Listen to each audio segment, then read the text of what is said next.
마태복음 강의 71번째 시간입니다. 예수님께서 제자들에게 권능을 주셔서 파송을 하시죠.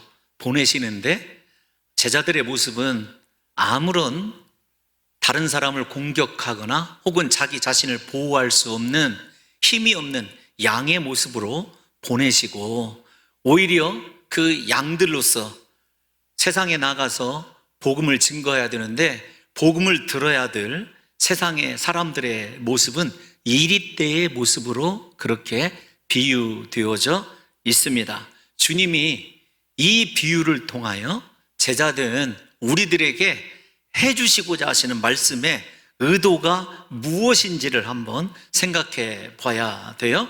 우리가 읽은 마태복음 10장 16절에서 23절까지 보게 되면 사람에 관한 이야기라는 것은 얼추 우리 사랑하는 성도 여러분들이 아실 수 있으리라고 생각이 되어집니다. 사람을 삼가라, 그들을 삼가라, 정치 지도자와 총독들을 삼가라, 가족들을 삼가라. 그 다음에 세상의 모든 사람들로부터 미움을 받게 될 것이다.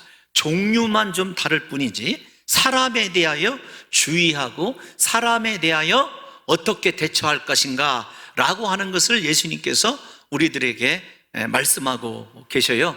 조금 더 이 말씀을 직접적으로 표현하자면 제자들이 양의 모습으로 이리때 같은 세상에 나가서 그 이리때 같은 사람들에게 공격받고 찢김 당하고 고난 당하고 박해받을 것을 이야기하고 있습니다. 예수님께서 제자들을 보내실 때 덕담을 해주시고, 얘들아 내가 너와 함께한다. 너희는 가는 곳마다 승전고를 올리게 될 거야. 사람들에게 인정받고 대접받고 축복받게 될 것이다. 이렇게 말씀해 주시면 얼마나 그 발걸음이 가볍겠습니까? 그런데 오늘 본문을 자세히 들여다보면 사람들에게 고난받고 박해받고 미움받을 것에 대하여 이야기하고 계신 것입니다. 제자들에게 왜 제자들을 보내시면서 이 사람에 의한 박해를 이야기하고 계시는가? 물론 복음에 들어야 될 전도의 대상이 사람이기 때문인 것만큼은 분명합니다. 그럼에도 불구하고 왜 이렇게 사람에 의한 박해와 핍박을 자세하고 길게 예수님께서 언급하지 않으시면 안 되는가라고 하는 것을 우리가 생각해 보려고 해요. 먼저 이렇게 사람에 관해서 얘기하다 보면 보냄받은 제자들, 즉 우리가 세상 속에서 그리스도의 제자라고 한다면 우리가 적어도 이렇게 긍정적으로 생각해 볼 수 있습니다. 사람만 조심하면 주의 일 감당하는데 어려움이 없겠구나. 이렇게 긍정적으로 생각하셔도 괜찮아요. 왜 괜찮은지를 좀 생각해 보면 우리가 살아가는데 사람이 얼마나 위험한 존재냐라고 하는 것을 논하기 전에 왜 제자들이 사람에만 주의해야 되냐면, 예수님께서 환경적이고 물리적인 것은 이미 제자들에게 축복해 주겠다. 걱정하지 말아라. 너희가 삭슬 받는 것이 마땅하다. 즉 무슨 말이냐면 복음을 전파하는 데 필요한 환경적이고 물리적이고 물질적인 것은 주님이 공급해 주시겠다고 이미 약속을 해놓으셨어요. 어디에요? 우리가 지난 시간에 배운 마태복음 10장 10절에서요. 우리 마태복음 10장 10절 한번 읽어볼까요? 시작. 여행을 위하여 배낭이나 두버롯이나 신이나 지팡이를 가지지 말라. 이는 일꾼이 자기의 먹을 것 받는 것이 마땅함이라. 아멘. 그리스도의 일꾼으로 살아가는 데 있어서 필요한 모든 것들은 하나님께서 공급해 주시겠다고 약속해 놓으셨습니다. 이거 중요한 일단 설교의 시작점이에요. 내가 필요한 것은 하나님이 공급해 주신다니. 예를 들면 광야의 이스라엘 백성들 어떠했습니까? 하나님이 만나와 메추라기로 그들의 먹을 것을 공급해 주셨습니다. 신령한 반석에서 물이 솟아나게 하셔서 생수로 마시게 하셨죠. 환경적인 것도 마찬가지죠. 장렬하는 태양 밑에서 이스라엘 백성들이 행군하는 데 불편함이 없도록 구름 기둥으로 그 태양을 가리워 주셨습니다. 밤의 온도가 떨어져서 영하로 떨어져서 얼어 죽기 직전에 있는 이스라엘 백성을 위하여 주님이 불기둥이 되어주셨습니다. 여기까지만 들어도 내가 하나님 일을 하는데 환경적인 거나 혹은 물질적인 거나 외적인 것은 염려하지 않아도 되겠다, 이렇게 생각을 하셔야 돼요. 그러면 주님은 왜 제자들을 보내시면서 사람에 대해서만 이토록 집요하리만큼 박해가 있을 거다, 미움받을 거다, 이렇게 이야기하셨냐면 제자들의 인식을 전환시키기 위하여 그래요. 어떤 거냐면, 예를 들면 제자들이 우리가 10장에서 살펴보았듯이 예수님으로부터 권능을 받았습니다. 귀신을 내어쫓고 병든 자를 치료하는 권능들이 있어요. 여러분, 그 권능을 가지고 사람들에게 환호성을 받으면서, 축하를 받으면서, 환영을 받으면서 사역하는 것만이 능사가 아니고 성공이 아니라는 것을 제자들에게 예수님이 가르쳐 주시고 싶은 거예요. 무슨 말이냐면, 사람들에게 박해받는 것은 너무나 당연하고, 그러나 그 박해와 고난과 오해를 하나님은 절대로 낭비하지 아니하시고 반드시 그 고난 속에서, 제자들의 실패 속에서, 제자들의 아픔 속에서 하나님이 일하고 계심을 보게 하는 데 있어요. 우리 다 같이 본문 18절을 자세히 한번 읽어볼까요? 시작. 또 너희가 나로 말미암아 총독들과 임금들 앞에 끌려가리니 이는 그들과 이방인들에게 증거가 되게 하려 하심이라. 아멘. 끌어가는 그들과 이방인들에게 예수님의 제자라고 하는 증거가 고난받음을 통해서 나타나게 된다는 것입니다. 어떤 인식의 전환이 필요하냐면, 사랑하는 성도 여러분, 나는 예수님을 믿어서 늘 건강하고 아무런 문제가 없고 형통하고 평안한 것만이 예수님의 제자로서 사람들에게 그리스도를 증거하는 그러한 자로 쓰임 받을 수도 있지만 받지 않는다는 거예요.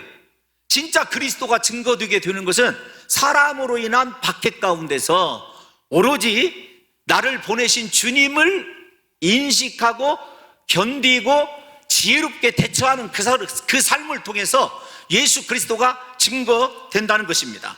그러므로 우리가 생각해야 될 것이 있어요. 우리가 감당하는 사역에 좀 세속적인 말이기는 하지만 성공이나 부흥, 성장만이 하나님께 영광 돌릴 것이다, 이렇게 생각하지 않으셨으면 좋겠습니다. 때로는 우리가 고난 당하고 실패하기도 하고 넘어지기도 하고 우리가 질병을 얻기도 하고 인생 뜻대로 이루어지지 않아도 그 가운데서 하나님은 절대로 나를 버리시지 아니하시고 나의 실패를 통하여 오히려 하나님이 그리스도를 증거하고 계신 것을 발견할 수 있는 사람, 그 사람이 진짜 제자라는 거예요. 그래서 이 말씀 속에 강력한 메시지는 어떤 것이냐면, 네가 능력이 있다, 내가 주었으니까 그 능력으로 사람들 앞에서 우쭐대거나 교만하지 말아라. 오히려 고난이 기다리고 있고 그 고난 가운데서 나를 의지하는 믿음으로 말미암아 내가 준 그리스도 예수의 말씀과 그리스도 예수가 하나님 되심이 증거될 것이라고 하는 제자들에게 역설적인 축복을 해주시고 계신 거예요. 야, 너희 사람들에게 고난 받을 거야? 그러나 염려하지 말아라. 그 고난 때문에 하나님이 증거될 것이다. 그렇다고 한다면 예수님이 보내셨으니까 우리가 걸어가는 인생길이 형통의 길이 아니고 우리가 걸어가는 인생길이 평안의 길이 아니어도 고난과 박해와 고통의 길이어도 하나님의 뜻이 이루어지고 복음이 성취되는 놀라운 역사가 일어나는 것이니 우리가 어떻게 해야 되죠? 아멘하고 감사함으로 달려가야 되는 것 아니겠느냐고요. 우리는 오늘날 하나님의 일하면서도 수많은 조건을 전제로 달죠. 그래서 하나님께 순종하기보다는 하나님과 딜하는 성도들이 많아요. 아니, 제 자신도 그렇습니다. 하나님, 이것만 더 있으면 더 좋을 것 같아요. 하나님을 더 잘 증거할 수 있을 것 같아요. 이런 것들이 제 속에도 있거든요. 주님께서 이렇게 고난과 형통 사이에서도 흔들림 없이, 특별히 사람의 박해 가운데서도 흔들림 없이 그리스도의 제자로서 살아가기를 당부하셔서 주님께서 그 당시에 모든 유대인들이 알고 있었던 속담을 끌어내십니다. 그 속담이 어떤 거냐면, 우리가 잘 아는 대로 뱀같이 지혜롭고 비둘기같이 순결하게, 이런 뜻이에요. 여러분, 이 속담은 제가 굳이 우리 속담으로 비유하자면 난 놓고 기역자도 모른다, 이 정도의 속담이에요. 여러분, 난 놓고 기역자도 모른다, 이 속담 안 들어보신 성도님 계세요? 대부분 다 들어보셨죠? 그 정도로 흔한 속담이에요. 그런데 주님이 이 속담을 제자들에게 주셨어요. 너 뱀같이 지혜롭고 비둘기같이 순결하라. 왜 이 명령령을 주셨냐고요. 이 명령령을 주시고 난 이후에 주님께서 막 여러 가지 또 명령령을 주셔요. 오늘 사람의 박해로부터 고난에 대처하기 위해서 거의가 명령형입니다. 너 사람들을 삼가라. 그 다음에 또 어떤 것이죠? 염려하지 말아라. 끝까지 견뎌라. 이 동네 저 동네로 피하라. 모든 것들이 대부분 다 명령형으로 되어 있어요. 그렇다고 한다면 이제 나머지 부분에 대해서 이해하기 전에 주님께서 제자들은 우리가 양이 얼마나 유약한 동물인 줄 아시지 않습니까? 시력도 약합니다. 오로지 귀가 발달해서 목자의 음성과 방울소리만 들을 수 있어요. 양은 발라당 넘어지면 스스로 일어나지 못하고 압사하는 동물이에요. 양은 뿔 없어요. 자기 자신을 보호할 수 있는 도구가 아무것도 없는 존재예요. 그런데 이리는요, 날카로운 이빨도 있죠. 날쌘 뿐만 아니라 힘도, 다른 짐승을 제압할 수 있는 힘도 가지고 있죠. 이론적으로는 우리를 박해할 수 있는 사람과 제자된 우리가 절대로 맞붙어서 승리할 수 있는 확률은 제로에 가깝습니다. 그런데 주님은 그렇게 얘기하셨어요. 너희는 양떼이고 복음을 들어야 될 세상 사람들은 이리떼다.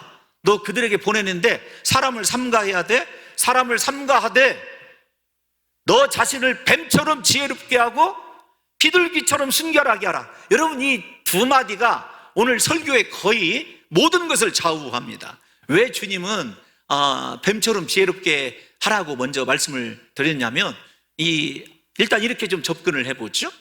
사람들이 우리를 박해할 때 이렇게 대처하라. 그 사람에 대해서는 이렇게 네가 먼저 좀 공격하라든지 아니면 얼르라든지 이런 방법을 얘기하는 것이 아니에요. 박해가 심해질수록 내 자신을 관리해야 돼요. 제자로서의 정체성을 세워가야 됩니다. 그러니까 이런 겁니다. 우리가 신앙생활 할 때도 마찬가지이지만 사람들로부터 박해를 받고 미움과 오해를 받을 때 그것에 대해서 내가 맞대어서 그 문제를 해결하려고 하거나 자기의 정당함을 변론하려고 해서는 안 돼요. 돌아봐야 됩니다. 내가 지혜로웠는가?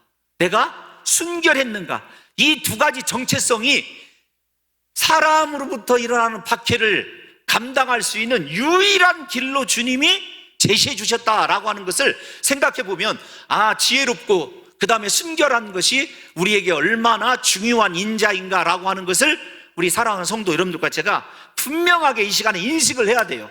그러면 왜 뱀처럼 지혜로우라 이렇게 말씀을 하셨냐면, 유대 사람들에게, 물론 성경적인 입장에서 뱀은 사탄을 상징하는 경우가 많습니다.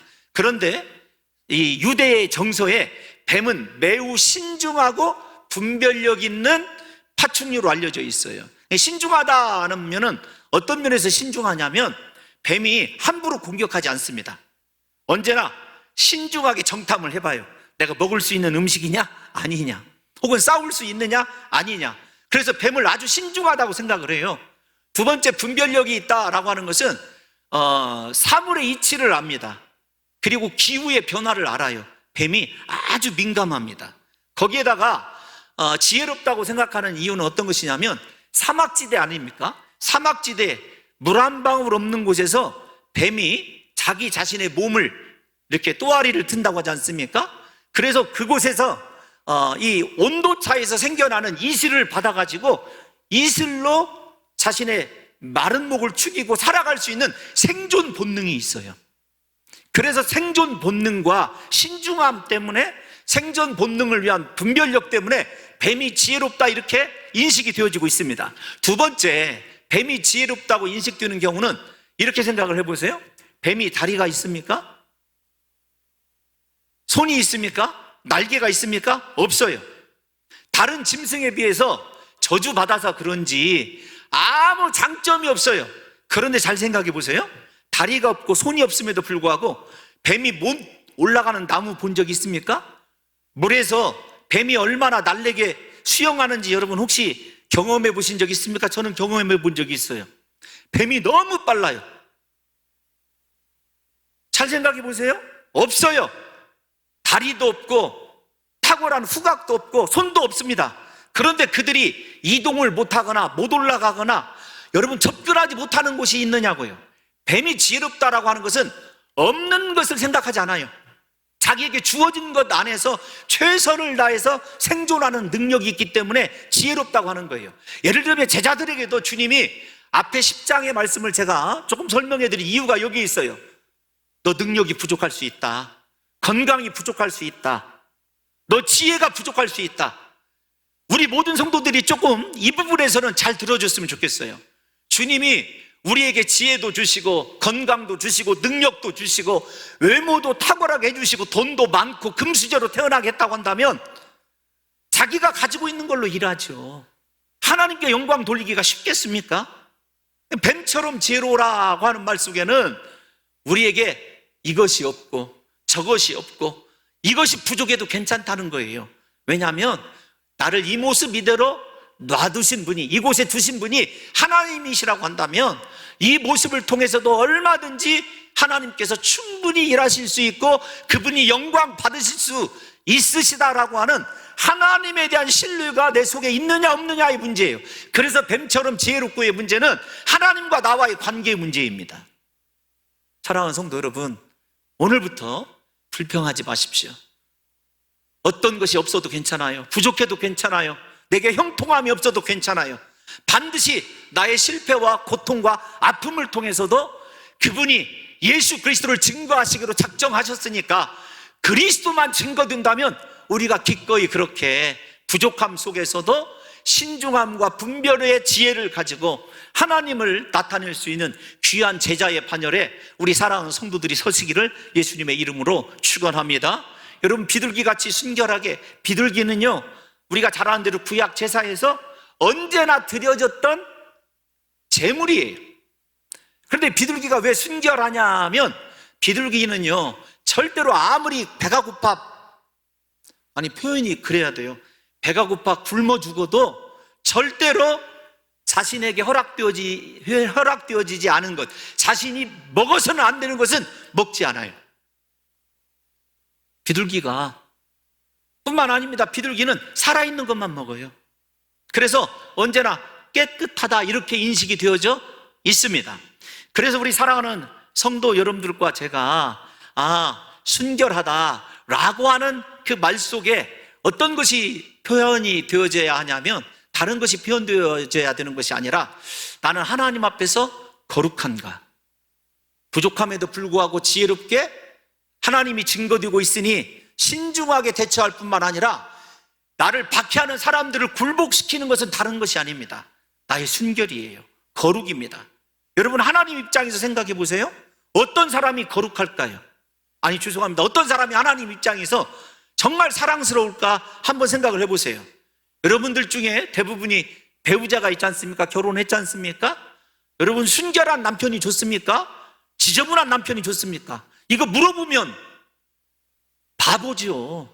하나님도 마찬가지입니다. 비둘기가 무슨 힘이 있어요? 그런데 여러분, 우리 기독교인들에게는요 순결보다 더한 능력이 없어요. 하나님은 깨끗한 내 영과 내 육체 가운데 임재하시고 그 속에서 역사하신다는 사실을 잊지 마시고 부디 뱀처럼 지혜롭고 비둘기같이 순결하셔서 우리의 삶이, 우리의 일상이 날마다 그리스도께 제물로 드려지는 역사가 있으시기를 예수님의 이름으로 축원합니다. 그런데 중요한 것이 하나 있어요. 어떤 것이냐면 여러분, 왜 뱀처럼 지혜롭게와 그 다음에 비둘기처럼 순결하게가 한 문장으로 엮여져 있느냐고요. 헬라어 전치사 카이로 한 문장으로 그렇게 붙어져 있어요. 이런 뜻이기 때문에 그렇습니다. 어떤 거냐면 지혜로운 사람이 순결을 잃어버리면은요 교활함으로 타락해버립니다. 오늘날 한국 크리스찬들에게 제가 생각을 해봤어요. 지혜로워요. 저도 이런 사람 상대할 때가 제일로 마음에 조금 깨름직합니다. 지혜로운데 순결이 없다. 반대로 이렇게 한번 생각을 해보세요. 순결한데 지혜가 없어 보면은요 한없이 답답합니다. 깝깝해요. 사람은 좋아요. 그런데 함께 일하기는 힘들어요. 제가 지금 무슨 말하고 있는지 아시죠? 그래서 우리에게 반드시 지혜만 있어서도 안 되고 순결함만 있어서도 안 됩니다. 지혜와 순결이 함께 조화를 이루는 그 성도가 사람으로부터 박해받음에도 불구하고 그리스도 예수를 증거할 수 있는 제자로서의 삶을 제대로 이해하고 있는 사람이라고 이야기할 수 있는 것이죠. 우리 성도 여러분들께 부탁하고 싶어요. 어떤 것이냐면, 여러분들이 예수님으로부터 보냄받은 제자라고 한다 하거든요. 주님, 저에게 하나님을 알 수 있는 지혜를 주시옵소서. 그래서 매사에 항상 하나님보다 앞서지 아니하는 신중함과 어떤 위기 속에서도 불평하지 아니하고 나에게 공급해 주실 하나님을 기대하는 지혜로움이 있을 뿐만 아니라 어떠한 경우에라도 내 안에 허락되어진 그리스도 예수의 피로 깨끗해진 내 심령을 더럽히는 일이 없이 순결과 성결과 거룩으로 우리 자신을 지킴으로 말미암아 어떠한 상황 가운데서도 나를 통하여 그리스도를 증거케 하시는 하나님의 거룩한 도구로 일생 쓰임 받으시는 역사가 있으시기를 예수님의 이름으로 축원합니다. 그런데 주님이 우리에게 주시는 이 말씀 가운데서 이해할 수 없는 것이 한 가지 또 있어요. 아니, 왜 양떼같이 만들어가지고 이리떼에게 보내는가? 왜 보내요? 죽을 줄 알면서. 근데 주님은 사실은 우리의 죽음, 순교를 통해서 세상을 구원시키거든요. 초대교회 역사가 피해 역사 아닙니까? 순교자 스데반, 그 다음에 11사도의 순교, 10사도의 순교를 생각해 보십시오. 바울 사도의 순교를 한번 생각해 보세요. 참 아이러니하게 가정이 변화되고요, 교회가 변화되고 이 나라 이 민족이 변화되는 것은요, 우리가 우월한 권력이나 힘을 갖는 데 있지 않아요. 우리가 철저히 죽어질 때, 정말로 세상의 이리에 의하여 철저히 찢김 당하고 피 흘릴 때 하나님의 복음은 자라나더라고요. 열매를 맺더라고요. 다시 돌아가 말씀을 드리면, 우리의 가정이 왜 변화되지 않냐면 내가 죽어지지 못했기 때문에 그래요. 내가 철저히 찢어지지 못했기 때문에 그래요. 이 나라 이 민족도 마찬가지죠. 오늘 그 부분도 조금 더 언급이 되어질 텐데, 그러함에도 불구하고 주님이 세상은 왜 제자들을 보냈냐면 그 이리떼 같은 사람도 주님이 구원받기를 원하시기 때문에 그래요.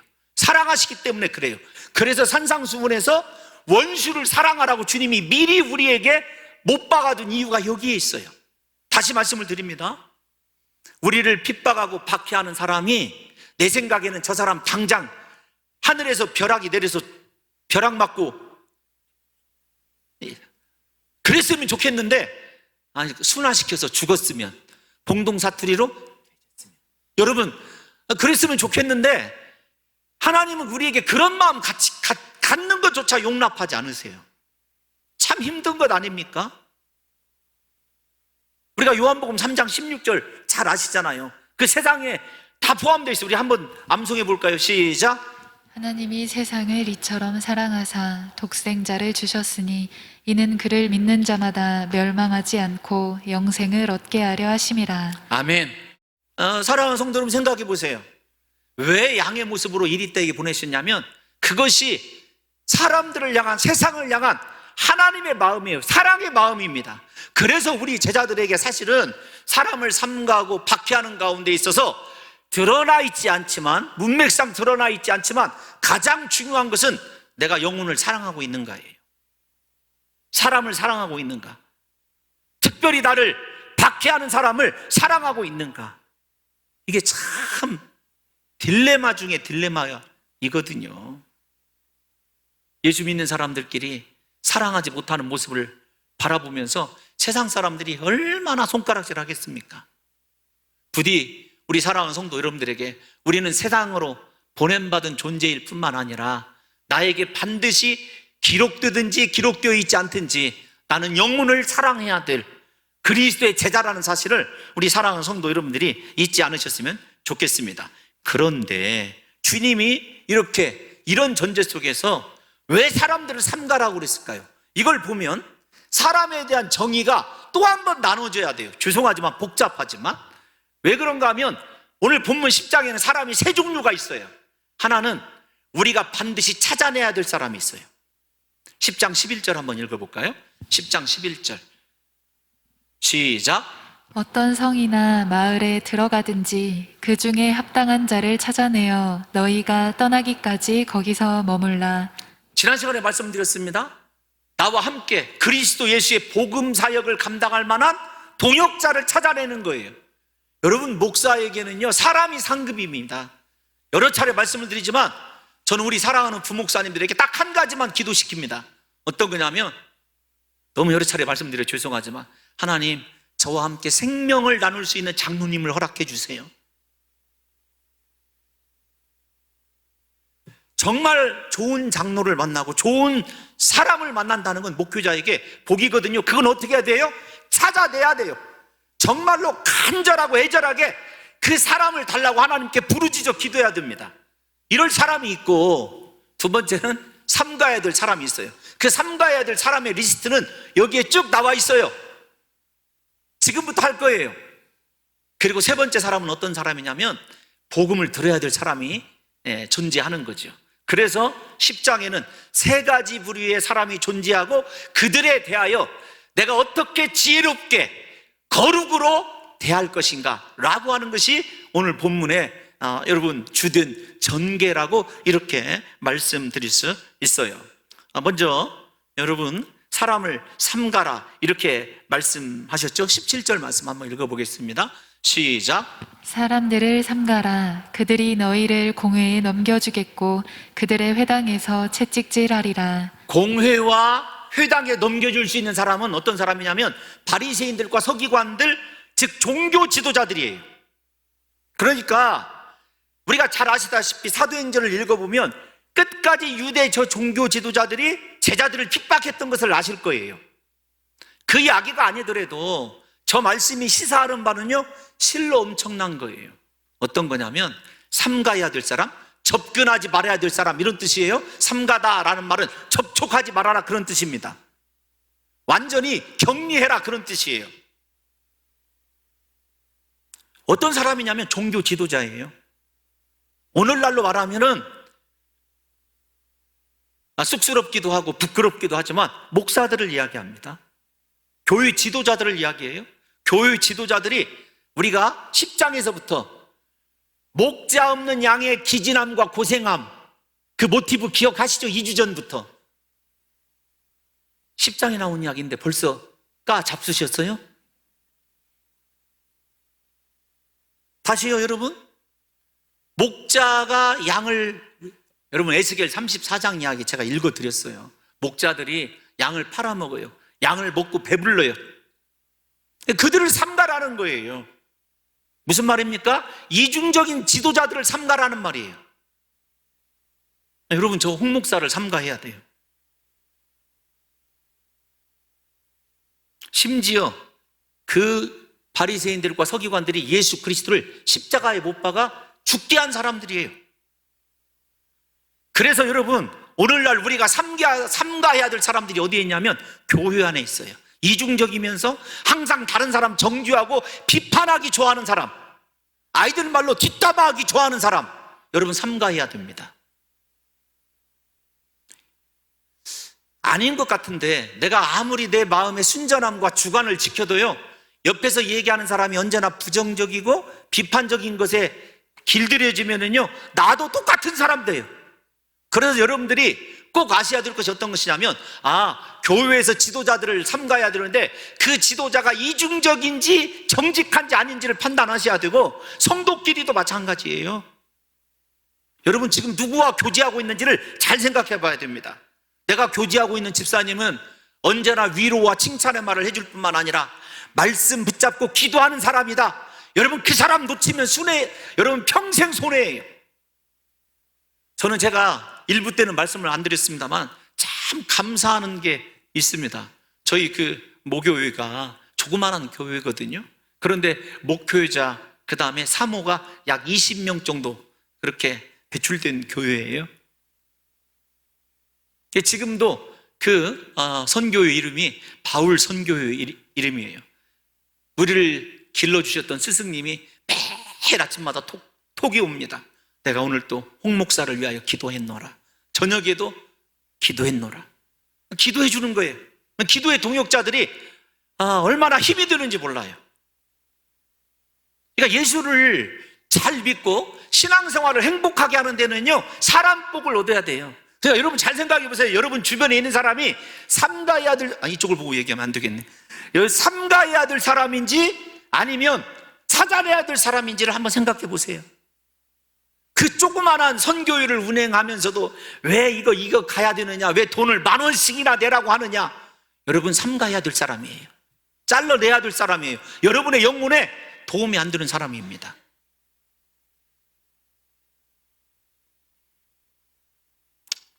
그 다음에 종교 지도자들이 얼마나 위험한가라고 하는 것을 생각해 보면 18절 한번 또 넘어가 볼게요. 이어서 시작. 또 너희가 나로 말미암아 총독들과 임금들 앞에 끌려가리니 이는 그들과 이방인들에게 증거가 되게 하려 하심이라. 아멘. 사랑하는 성도 여러분, 예수님의 말씀이 진리라고 믿으십니까?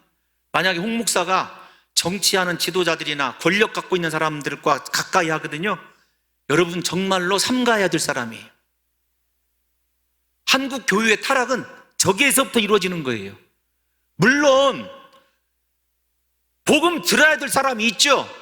복음을 전하기 위해서 만나는 것인지 아니면 그들과 함께하면서 그들의 상에서 떨어지는 무언가 이득 때문에 만나는 목사인지를 생각하셔야 돼요. 사랑하는 성도 여러분, 종교 지도자들에 의하여 정치 지도자, 총독은 반드시 예수 믿는 사람들의 뒤통수를 칠 사람이라는 것을 지금 그 곁에 붙어 있는 늙은 목사들이 못 깨닫는 거죠. 하나님의 말씀을 무시하는 것이라고 얘기할 수 있습니다. 그런데도 불구하고 앞에서 얘기한 대로 우리가 총독들과 임금들에게 받는 박해와 고난에는 분명한 이유가 있습니다. 그리스도가 증거된다는 것이죠. 다니엘의 세 친구를 생각해 보십시오. 우상 숭배를 거부하고 풀무불 속에 던져졌습니다. 고난 당했어요. 그리스도 예수가 증거되고 하나님이 증거되는 것 아니겠습니까?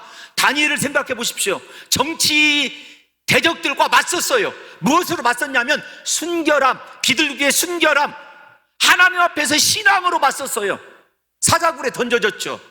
하나님이 증거되고 하나님만이 유일한 신임을 선포해되는 놀라운 대반전을 이뤄낸 것 아니겠습니까? 그러므로 종교 지도자들이요, 목회자들이 정치인들에게 동감해주고 동의해주고 뭔가 이득이 있다고 한다면 그 사람들 전부 다, 죄송한 표현이지만, 양의 탈을 쓴 일이라는 사실을 분명하게 아셔야 돼요.